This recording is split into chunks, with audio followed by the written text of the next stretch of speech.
one of the other observations that I had, both in my time in the corporate world, in the music business, and then in ministry, was that if teams weren't aligned and unified and really compelled and passionate about the mission, it didn't matter how good the mission was, right? You just were going to stumble over each other until you really found that unity of a healthy team. My name is Bart Blair. It is my privilege to welcome you to the 134th edition of this show. We produce this podcast to help your church grow by leveraging digital marketing and effective communications in the local church. We're all about the local church at Missional Marketing. Our heartbeat is to help churches leverage their digital footprint to reach more people in their community for Jesus.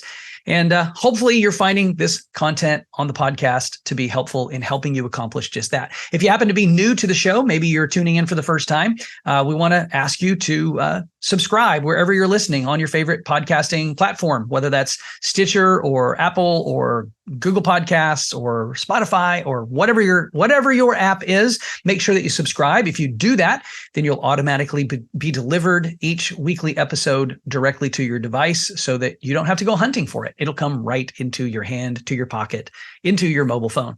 If you are watching on our YouTube channel, make sure that you subscribe to the YouTube channel, ring the bell so that you get notified of any future episodes that we drop, which we try to drop an episode about once a week, every Friday. The last two episodes have been audio only. So if you're watching on our YouTube channel, the last two episodes were not there, but the next few will be. So make sure that you subscribe so that you don't miss what we have coming up in the upcoming weeks. Now, Jason and I, we really enjoy doing this podcast, and we have welcomed some very esteemed church leaders and creative artists and marketing professionals onto the show over the course of the last few years that we've been doing this podcast.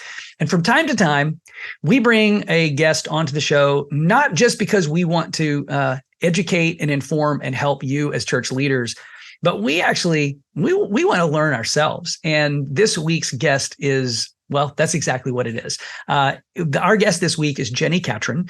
And if you have been in the church leadership space for some time, there's a good chance that you've heard Jenni on another podcast. Maybe you're familiar with some of the work that she has done. She is a very special leader in the local church. She is an expert on organizational culture.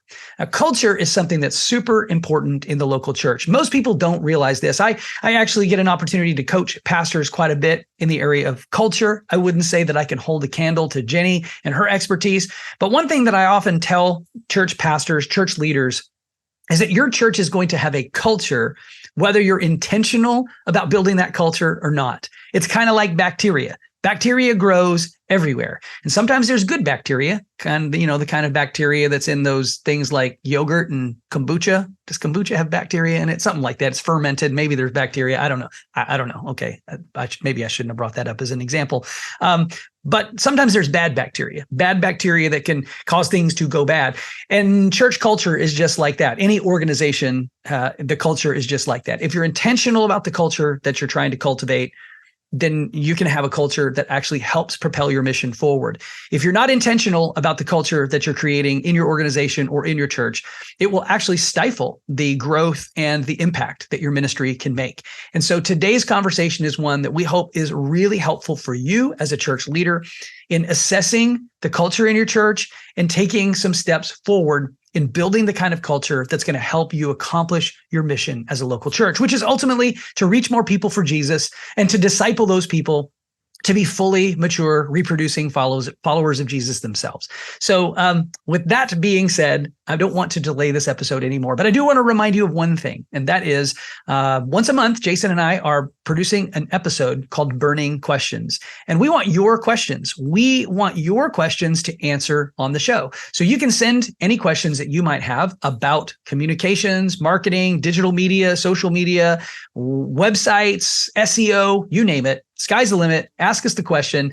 You can send those questions to me at my email address, which is bblair@missionalmarketing.com. Just put in the subject line that it's a question for Burning Questions or a question for the podcast. We'll add it to our list, and maybe we will answer your question in an upcoming episode. Okay, that's all I got for this week as far as our intro is concerned. I'm now going to turn things over to the CEO of Missional Marketing, Mr. Jason Hamrock, and here's our interview with Jenni Catron.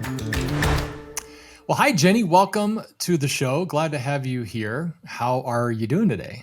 I am so glad to be here. We finally made this happen. I think we've been trying to coordinate schedules, mostly mine, for a bit, and so I'm thrilled to be with you guys. Can I say how long? Can I say out loud how long? 8 months. It took 8 months to get. Long? Oh my gosh. 7. Okay, I think I reached out for the first time because we connected at the ex-pastor seminar. Right. And that was January, wasn't it? Was that February? February. Give me 1 month back. Okay. Give me I'll one give you month 1 back. month Yeah, back. come All on, right. Bart. All right, we're recording this in mid-September.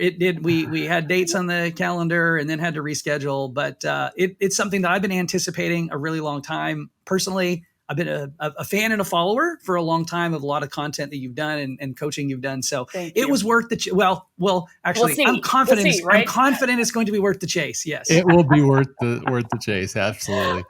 You guys are gracious. I'm thrilled to be here, and I'm glad we're making it happen because I'm so grateful for all that you guys do, and it's a privilege to be here. Well, thank you, because today's topic is really near and dear to all three of our hearts in what we get to do in serving the churches that we get to work with. And that is centered around leadership and centered around helping teams thrive and get better. So I'm excited to hear what you're going to teach us today. And I just want to dive right in. But I know you've been busy. You've been writing and you've been traveling. And so there's a good excuse for this coming in. And it's probably the perfect time. Right. That's right. It's the church world is definitely switching and changing. The gospel never does, but the church always has to advance and maneuver. And I see a lot of that with the churches that we get to work with, and I'm sure you do too. But tell us a little bit about Foresight Group and your heart. Why did you start this, and what is the mission, and what are you wanting to achieve? Yeah. Well, thanks for that question. And again, we have such a shared heart for how do we serve churches well and how do we serve leaders well. And that was really where Foresight was birthed. So a little bit of backstory. My short career journey is that I worked in the music business, in the Christian music business, for my first decade of my adult life. And thought I would run a record company. I thought I'd be a corporate girl my entire life. And then God does what he does, right? And he throws you a curveball. And I ended up on church staff. My husband and I were a part of planting a church in Nashville, and it was growing rapidly. And a couple of years into it, some of the elders and the lead pastor said, "Hey, would you come and consider working here in the role of executive director," which, functionally executive pastor, but number 2 on the team, helping lead strategy, lead the staff, just help us put feet to the vision. That's really kind of how I summarized my job. My job was to put feet to the vision, help align a team to, just make that vision happen. And it was a really just wonderful season and huge opportunity for me to see how my gifts worked inside the local church. I grew up in pretty small churches where we didn't have a lot of paid staff. And so it had never been on my mind that I could work in a ministry context. Yeah. So I always thought I'd just be a good, faithful volunteer. And so I was on staff there for about 9 years, and we grew from 1 location to 6, from 500 attendees to 6,000, from 5 staff to 75 staff. And just the crazy complexity of growth and multi-site and all the stuff that I'm sure lots of the listeners can relate to, just the complexity of ministry. And, but what stood out to me, and I went on to serve at another church for a few years, and then I launched Foresight, and I launched Foresight with a heart for helping leaders be healthy, because I'd been in ministry long enough to start seeing some of the fallout, right? And so I wanted leaders to be healthy. And then I also wanted teams to be thriving, because one of the other observations that I had, both in my time in the corporate world in the music business and then in ministry, was that if teams weren't aligned and unified and really compelled and passionate about the mission, it didn't matter how good the mission was, right? You just were going to stumble over each other until you really found that unity of a healthy team.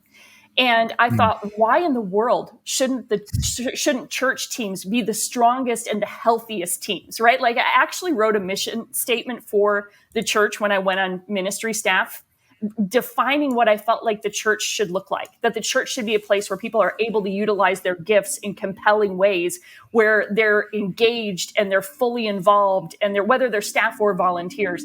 And I just wrote this big, vision statement of how I felt like all of us should be able to contribute our gifts inside the local church. And so Foresight was birthed out of, hey, I want to help do that with more leaders and more teams. How do I help more leaders and more teams be healthier, stronger, so that they can achieve the mission that they feel like God has called them to? Yeah. I mean, that whole burnout and then eventually turnout happens all too often. Yeah. So talk a little bit about some of that strategy of, when you're walking a team, so people who's listening to our podcast are church staff members. They're from comm directors up to lead pastors and everybody in between. Yeah. So what's some advice you'd give them on how do you accomplish what you accomplish? Yeah. I think one of my big mantras is lead yourself well to lead others better. And it's that just deep conviction around self-leadership. The hardest person for you to lead is you. Like the hardest person for me to lead is me. And I think what happens and it's well-intentioned, but what happens for so many of us is that, especially in ministry, we have volunteers we need to lead. There's a congregation we need to lead. And all of a sudden, it's all of these people that have expectations on us. And, some of them real, some of them, we assume, and, all kinds of different narratives and stories that are happening there. But we feel the pressure of expectation. And so we react to that expectation without good, healthy evaluation of, okay, what's going on with me?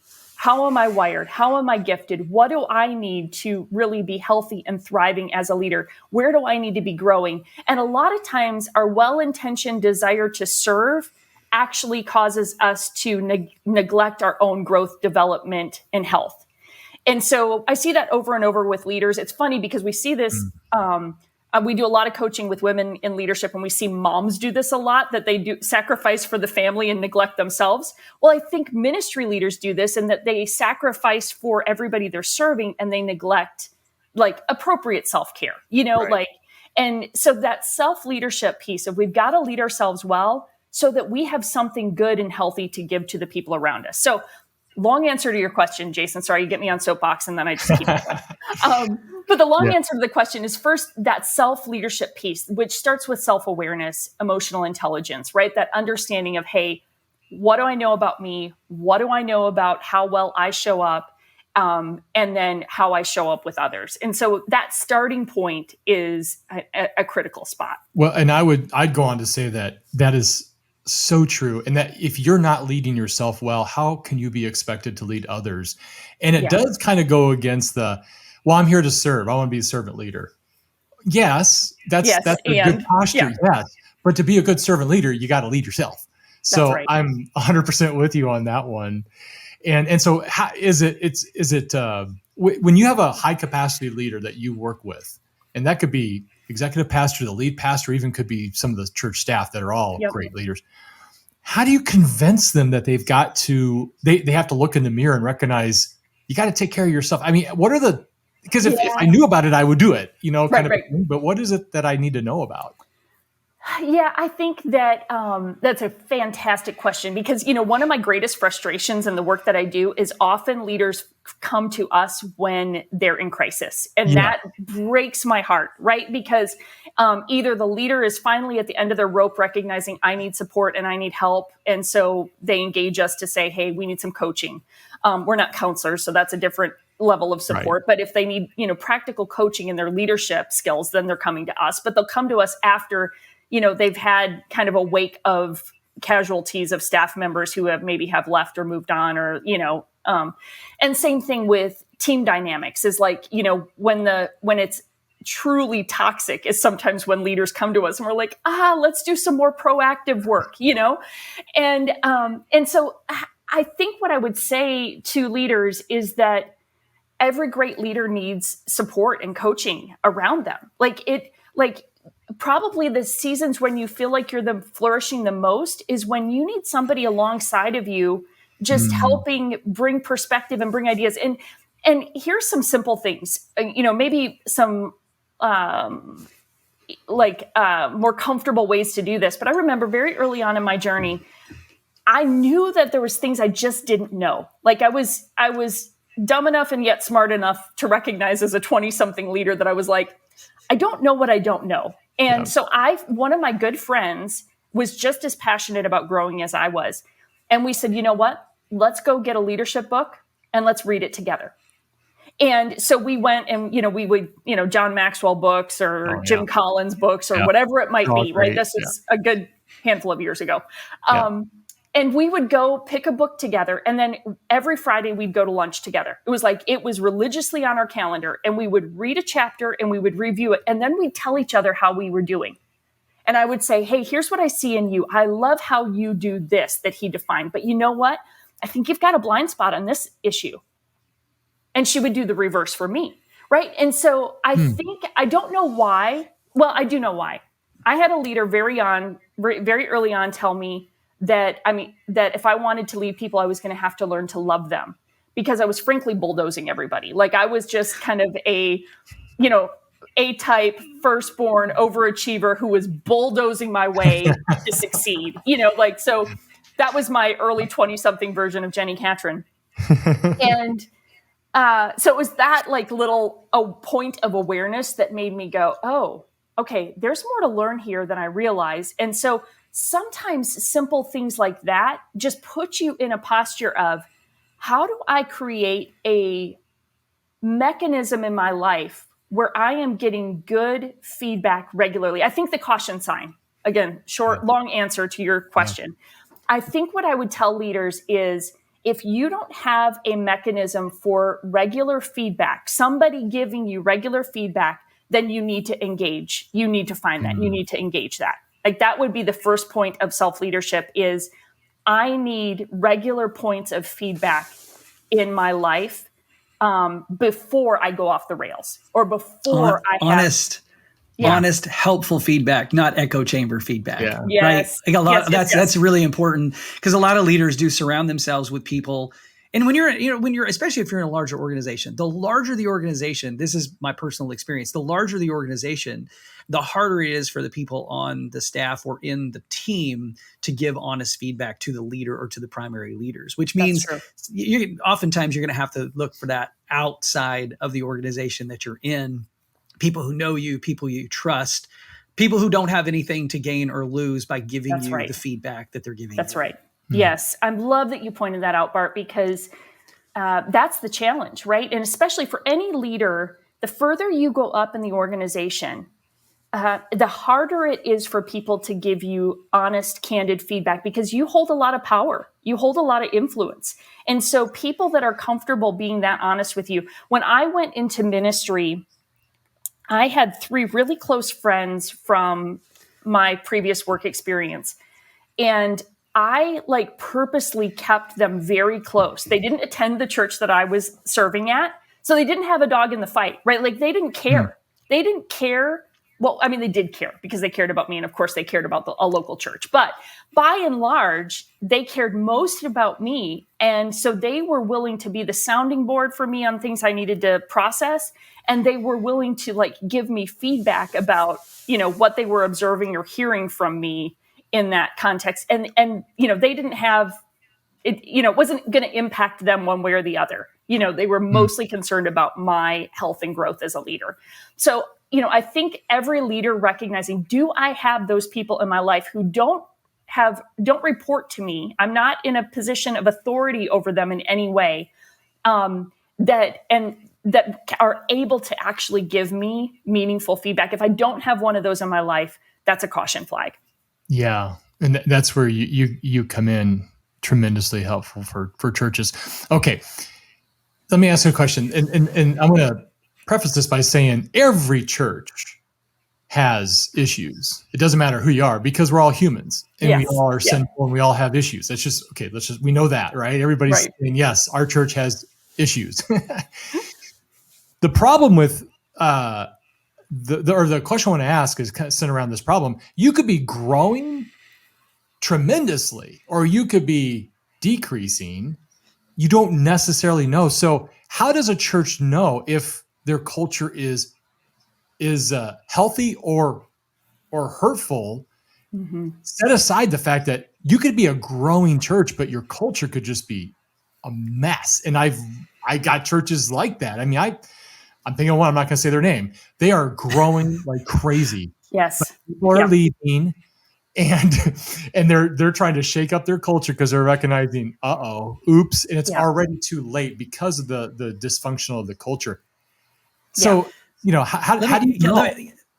Jason, let me piggyback on your question before you answer this, Jenni, because I think I want to clarify when Jason is saying people are leaving, it's typically staff people are leaving. So the congregation, like the front door of the church is wide open and people are coming. Yeah. Yet the staff is unstable. And I guess I will kind of dive into the middle of his question and say, how can a church have an unhealthy staff culture but on the surface look like the church culture itself is healthy? Because I think we see that a lot. We see churches that look like, from an attendee perspective or a member's perspective, up into the right, that the church culture is healthy, yet the staff culture is not healthy. So I'll stop and you can talk. Oh, well, this is absolutely a passion point, because in just candor, I lived this. One of the churches that I served at, we had that exponential growth. And so this is where a lot of my passion and came from. Was in our context, we didn't end up with a ton of staff turnover, but I end up encountering those situations a lot. But we ended up with a senior leader who ended up in burnout and left. And what's happening in those scenarios is the momentum of growth, the weight of that eventually overpowers the team. So one of the ways I'll try to create a visual of this, because it's a tool that I use when I'm working with teams. But if you can visualize like that growth curve of like the up and to the right, there's that bell curve of the up and to the right growth that we're all chasing, which I don't think in and of itself is bad, right? We're told to fill the earth and subdue it. We're told to make disciples of all nations. There's an implication of growth in some of the commandments that we're given.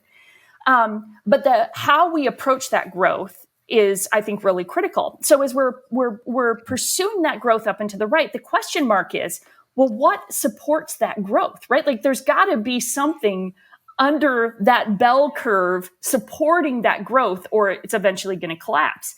And so I think that there are three key building blocks to healthy growth. Clear purpose, right? So our why. Why are we doing this? Which for most ministry organizations, we got that pretty locked in. Like we get that pretty solid. But we typically then jump up to the third one, which is strategy, the plan. How? Okay, how do we do it? We've got this great mission. We feel really called to reach our community. We feel really called to reach our city. Okay, now how? What's the evangelism strategy? What's the outreach strategy? And we go there, which again, not bad. But in the middle is our culture, is our people. So purpose, people, plan, if you like the alliteration, right? But in the middle is our people. And what often happens is that weight of that strategy eventually comes up and creates fractures and cracks in that middle block, our people, our team, right? Because in the pursuit of growth, we're like, oh, this is good because it looks good. It feels good. It's on mission. And so we keep pursuing the growth without an awareness of the pressure it's putting on our team, the pressure it's creating for our people.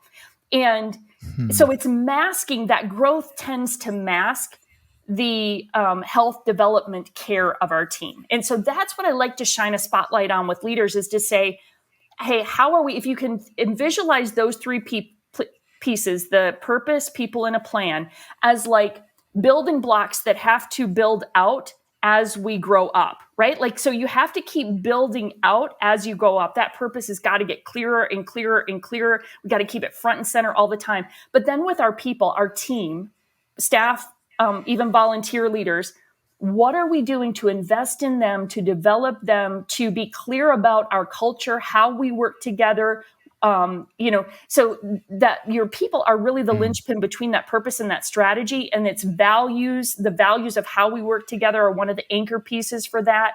Do we have pathways for their development and their growth so that we're investing in them to make sure that they're keeping pace with the growth that we're experiencing? And so helping build a system for your people to keep them healthy while you're building that strategy to stay on mission is really critical. You're working on all three of those pieces simultaneously. And when we get disproportionately focused on strategy, is when the cracks start to show up. Does that make sense? Oh, it totally. I mean, as a leader, yeah, because purpose is easy to define. Yeah. That's why we come to our job every day. We understand that. But we just skip over the people. I mean, we'll think, we can put this person here, put this person there, because we're straight into the strategy and the execution of our plan. Yeah. And if you don't do this, I would advocate it's almost, you got to do that people thing more. Yes. Because if you lose sight of that, it all crumbles down. It all crumbles. And that's what we see over and over as we see those stories, and it makes me go, there's so much opportunity here. And for me, it's a major stewardship issue because especially for churches, I think your first congregation is your staff, but sometimes we skip over them to serve the rest of the congregation and we sacrifice them in the process.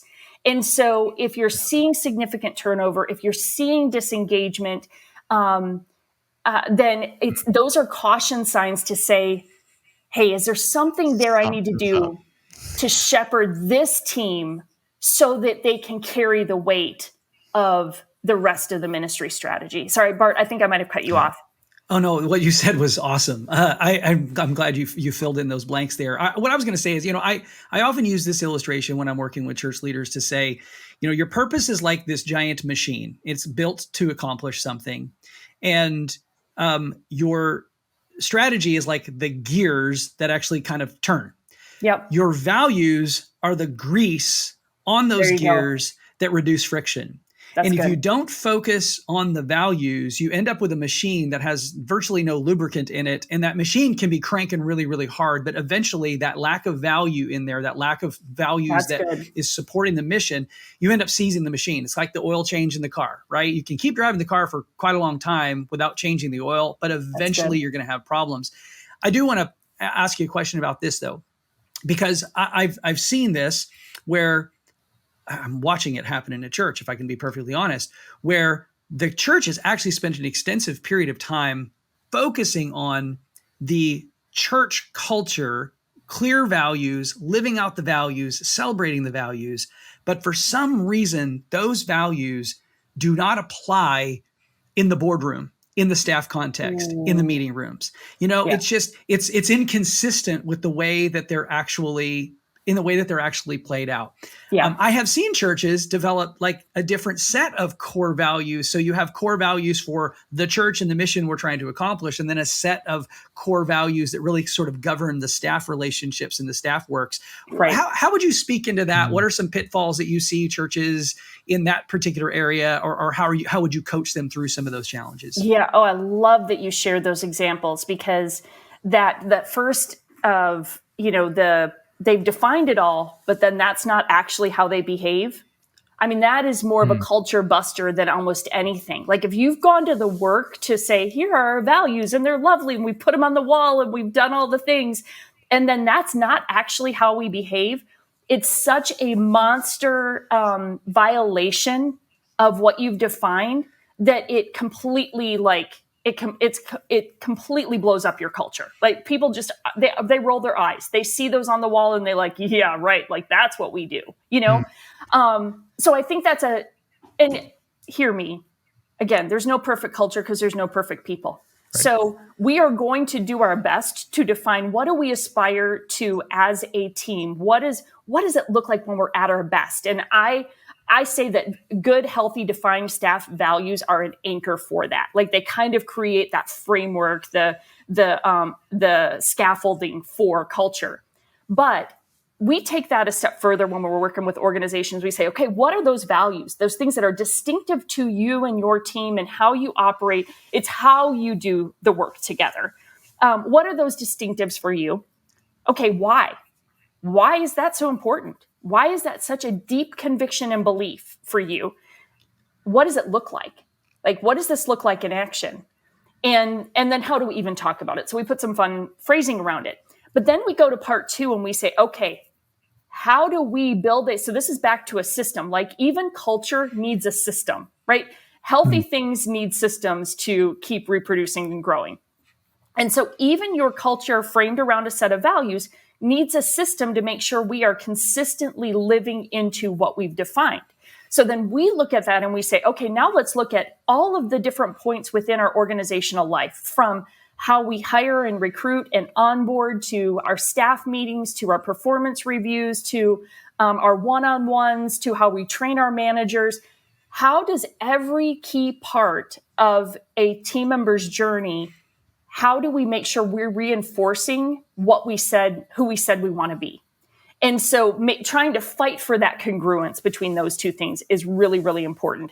And I will say, we often see in churches, especially, that there are oftentimes a set of values that are church-wide, of what do we believe as a congregation, of like, are the values that guide how we live out our mission.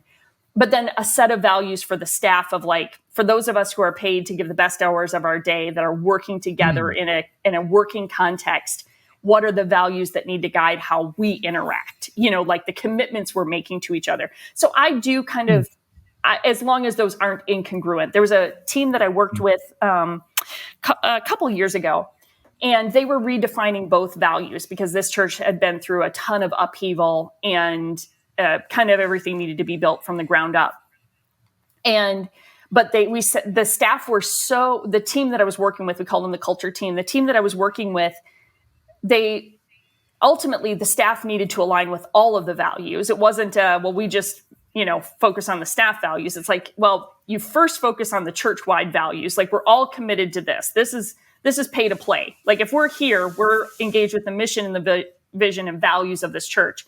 And then there's also kind of another set of expectations around how we work together as a staff team. And so I see both of those at play, but we need to be clear about what they are and how they work together.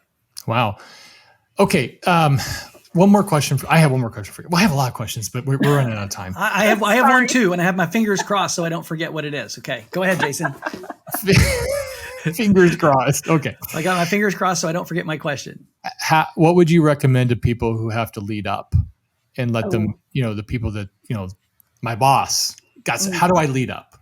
Yeah, especially around culture shaping issues, or just in general? Yes. So super important to bring humility to that question. And so, because I think, so I'll share this via story. Years ago, I had a boss who I did not respect very much. This was not in the church world. This was in my corporate experience. And so we're disconnected a ways from that one. Sure. I did not have a lot of respect for this individual. Was highly critical of how they handled things. So much so that, again, this is my 27-year-old naivete at work. But I had a journal of all the things I thought this leader could be doing better. And some of them were probably valid. Many of them were just ignorance on my part because I didn't know everything that leader was shouldering. Fast forward, I got promoted into that position. And I remember having the most almost like punch in the gut kind of moment of realization of like, wow, I just didn't understand what this leader was shouldering. Now the decisions make so much more sense to me. So my caution there is I absolutely think that leaders need healthy pushback. And I do think we need to lead up and we need to try to influence because we're bringing perspective that our leader might not see. At the same time, I want us to come at that with a humility to recognize that there are things that we don't see because we're not shouldering what our leader is shouldering. So I think leading up really requires a posture of coming with curiosity to say, hey, can I give you some perspective on something that I see? Because in case it might be helpful, or here's how I'm experiencing this. Could I share that with you? It's all in our posture. So I think if you come with a realization that you likely have some blind spots around what that leader is carrying or why they're making decisions the way that they're making decisions, and then you ask some questions or you ask, can I give some perspective on this? If you come with that type of posture, that will not always all cases, because it depends on the leader and their reaction and response. But in most cases, they're going to be much more receptive to say, yeah, please tell me more. What are you seeing? And you actually might become a very trusted voice there. So I don't know if I answered your question quite right You there, did. Jason, but I think the posture of humility and curiosity will always serve you well. And I think that gives us the influence to lead up. And I think just for that person who is trying to lead up, your leadership matters first. Like we just went back to, it matters how you're leading yourself. So perhaps if you think, oh, my leader's doing this wrong and that wrong, maybe there's some things going on in you that you need to recognize first. Take a look at first, yeah. Take a look at first. Go to God with that. Go to a trusted friend, like you said, outside the organization, and then start. I love that approach of going, hey, I want to share some things, and then that'll tell you about your boss.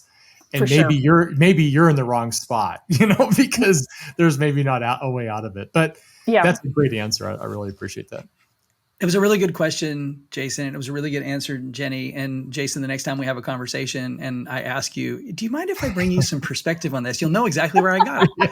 Like, it's a dead giveaway. Okay. All right. Okay. My question. Okay. So Jenni, I'm glad that you shared that. It's kind of interesting. I was a worship pastor on staff at a church for about 10 years. I was actually a volunteer leader for 2 and then joined the staff, was there for 12 years, served alongside a senior pastor who, I like you, was a little bit of a bulldozer in my early days, type A, get her done, high D, like get her done. That's what we did.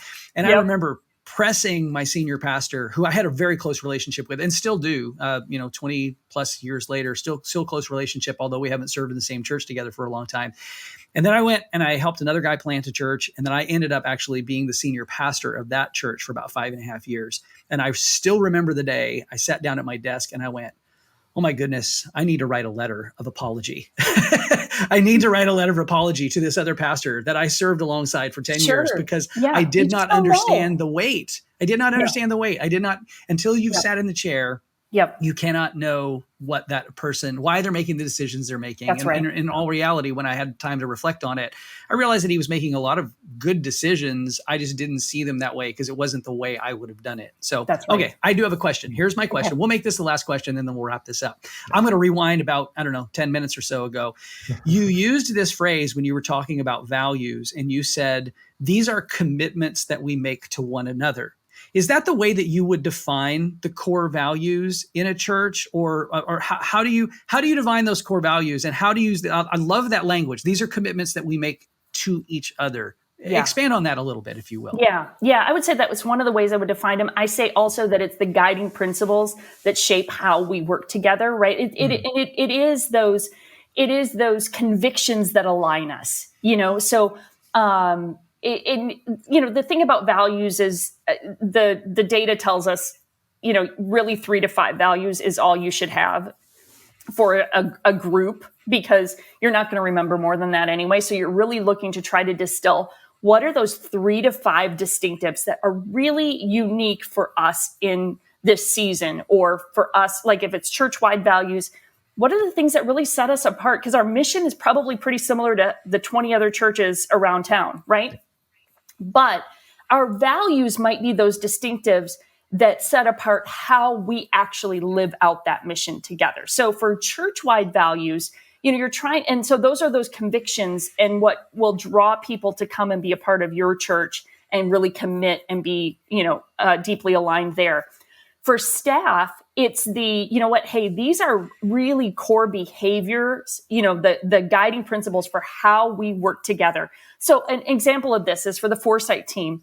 One of our values, and you've already heard me talk about it today, is self-leadership, right? Like how in the world, and not that we get this right at all, this is a constant conversation that we are having as a team.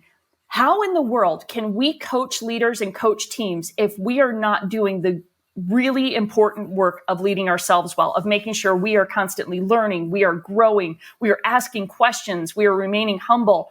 And so we have a whole, we call it our values grid, but then those behaviors around the values that we hold and why those are so distinctive for us. Another organization that does similar work might have different convictions, core convictions that they hold, that guide their work. But for us, self-leadership is a really key one for us. So I would just say it's those core convictions, those guiding principles, the linchpin there is it's how we work together. It's the commitments we're making to one another. These are the things that we hold most valuable. And healthy cultures, healthy teams will celebrate those in each other. Hey, I really appreciate how you modeled self-leadership when you owned this, thing that happened.